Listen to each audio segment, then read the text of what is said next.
भगवान शंकर को पाने की एक ललकता माँ पार्वती माता के अंदर थी, जिन्होंने तप साधना कर कर बाल्य अवस्था से देवर्षि नारद के मुख से जो सुना था उन्होंने कि शंकर प्राप्त हो जाए, शिव कैसे भी मिल जाए, बस शिव को पाने की एक ललकता, एक ललक पाया।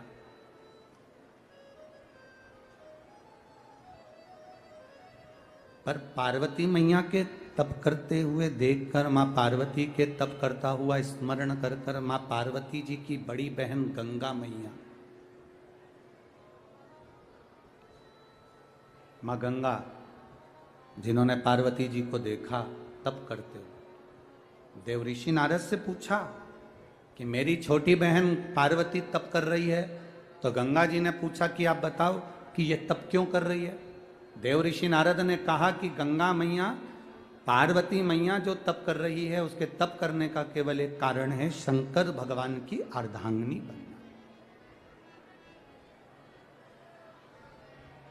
शिव को प्राप्त करना।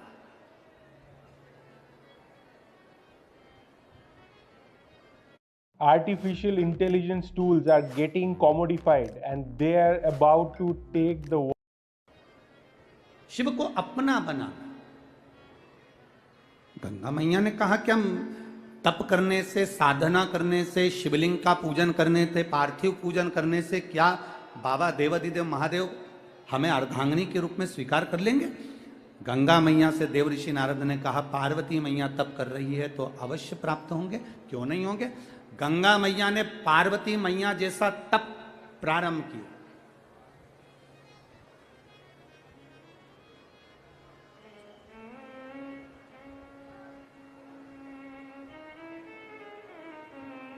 अब ऐसा तप मां गंगा कर रही है, ऐसा तप कर रही है, तेज शिव महापुराण की कथा राजगढ़ को चल रही है। तेज शिव महापुराण की कथा, जब तप प्रारंभ हुआ गंगा मैया का, जब तप बढ़ा गंगा मैया का, पार्वती जी के पास सूचना पहुंच गई, मां जगजननी के पास खबर पहुंची कि पार्वती, तुम्हारी जो बड़ी बहन है गंगा, वो गंगा शंकर की आराधना कर रही है और उसकी आराधना करने का जो तरीका है बिल्कुल तुम्हारे जैसा है। तुम जैसे आराधना कर रही हो वैसे ही गंगा आराधना कर रही है। अच्छा, पार्वती जी ने विचार करा कि शिवजी या तो मुझे अर्धांगिनी बनाएंगे या गंगा को अर्धांगिनी बनाएंगे, अब दोनों का तप बढ़ा है तो करा क्या जाए। तब पार्वती जी ने विचार करा भी एक काम करती हूं कि गंगा आराधना छोड़ दे, ऐसा कुछ करा जाए। आज पार्वती जी एक वृक्ष के नीचे खड़ी हैं और उन्होंने अपनी सहेली से कहा, सुनो सखी, मैंने संतों के मुंह से सुना है जब कोई संत निकल कर जाते हैं और उन संत पर अगर भरा हुआ पानी का लोटा डाल दिया जाए तो संत प्रसन्न हो जाते हैं। अब ये पार्वती जी ने जो शब्द कहा, गंगा जी को अंदाजा नहीं लगा कि पार्वती मेरी आराधना को तोड़ना चाहती है। गंगा जी ने कान लगाकर वो शब्द सुन लिया। शिव महापुराण की कथा कहती है, जब दो बहनें आपस में बात कर रही हो, पति पत्नी आपस में बात कर रहे हो, सास ससुर आपस में बात कर रहे हो, भाई भाई आपस में बात कर रहे हो, देवरानी जेठानी आपस में बात कर रही हो, या कोई आपस में चर्चा कर रहे हो, बात कर रहे हो, शिव पुराण की कथा कथी कभी अपने को कान लगाकर नहीं सुना, कभी कान लगाकर नहीं सुना। कभी कभी कान लगाकर सुना हुआ भी गड़बड़ हो जाता है। कक्षा 8वीं का पेपर था, बच्चे एक के पीछे एक बैठे थे, लिखने को आ गया कक्षा 8वीं के पेपर में, दिल्ली की सबसे बड़ी मीनार का नाम लिखो, पेपर में लिखने को आया। आगे वाले ने उस पेपर में लिख दिया दिल्ली में कुतुब मीनार है, पर पीछे जो बैठा था उसने आगे वाले का नकल करने के चक्कर में देखकर लिख दिया दिल्ली में कुतिया बीमार है। अब क्या याद उसको नहीं था? याद तो उसको भी था, उसके भी स्मरण में था कि दिल्ली में बड़ी मीनार कुतुब मीनार है, पर आगे वाले का देखने के चक्कर में गड़बड़ हो गया। कभी कभी हम जब कान लगाकर सुनते हैं तो गड़बड़ हो जाता है। ये तो पार्वती मैया ने अपनी सखी से, सहेली से एक हास्य व्यंग में कहा था कि संत पर पानी डाल दिया जाए तो वो प्रसन्न होकर वर दे देते हैं, पर गंगा ने उसको धारण कर लिया और संतों की टोली जब निकल कर गई, गंगा मैया ने एक लोटा जल भरकर संत पर फेंका। जैसे ही संतों पर फेंका, संतों ने क्रोध कर दिया और क्रोध कर कर संत बस क्रोध करे और क्रोध कर कर संतों ने श्राप दे दिया, हे गंगा, तो हिमालय राज की बेटी होकर, बड़ी पुत्री होकर तूने हम संतों का अपमान करा है गंगा। हम तुमको यहीं पर श्रापित करते हैं गंगा।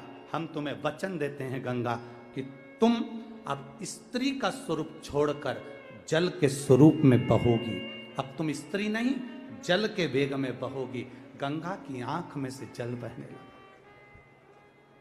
गंगा आंखों से आंसू बहा रही है। करंट आ रहा है इसमें माइक में। गंगा उसी समय पर गंगा की आंख में अश्रु आया, और गंगा की आंख में जब अश्रु आया, जब गंगा की आंखों में जब अश्रु आए, गंगा की आंख में जब अश्रु चला, तब क्रोध में आ गई गंगा। और गंगा क्रोध में आकर उसी समय पर पार्वती के पास पहुंची और पार्वती से जाकर कहा, पार्वती तूने मेरे साथ अच्छा नहीं करा। पार्वती मैं तुझे श्राप देती हूं। गंगा जब पार्वती को श्राप देने लगी तो पार्वती मैया तो कुछ नहीं बोली, पर उसी समय पर भोलेनाथ प्रकट हो गए, मेरे शंकर प्रकट हो गए, मेरे शिव प्रकट हो गए। रुको गंगा, गंगा थोड़ा रुकिए। गंगा ने कहा, प्रभु मैंने आपकी आराधना करी, पार्वती ने आपकी आराधना करी, मैंने तप करा, पार्वती ने तप करा, मैंने आपकी आराधना करी, पार्वती ने आपकी आराधना करी। प्रभु इस पार्वती ने, मेरी छोटी बहन ने मेरे साथ छल करा, इसलिए मैं पार्वती को श्राप दूंगी।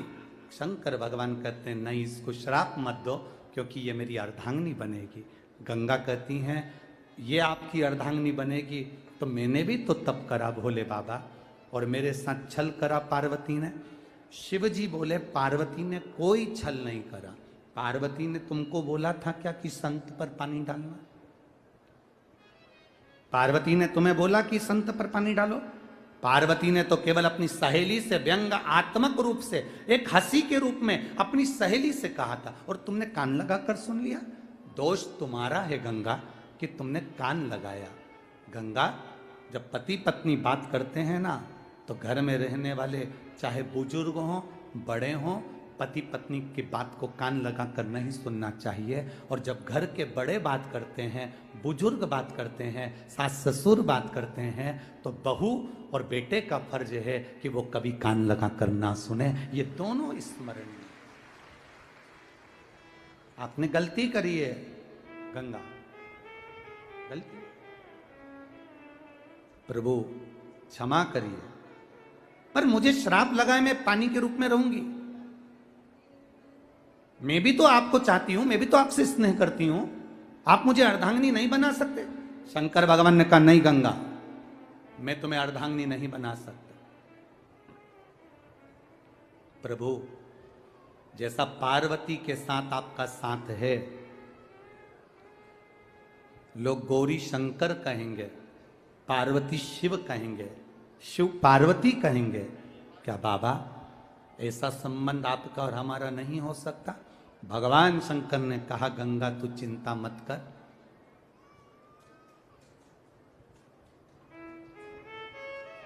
मेरा तेज, तेज शिव महापुराण की कथा का वर्णन है। मेरा तेज स्वयं अग्निदेव, सूर्यदेव की साक्षी में तुम्हारे जल में ला कर देंगे।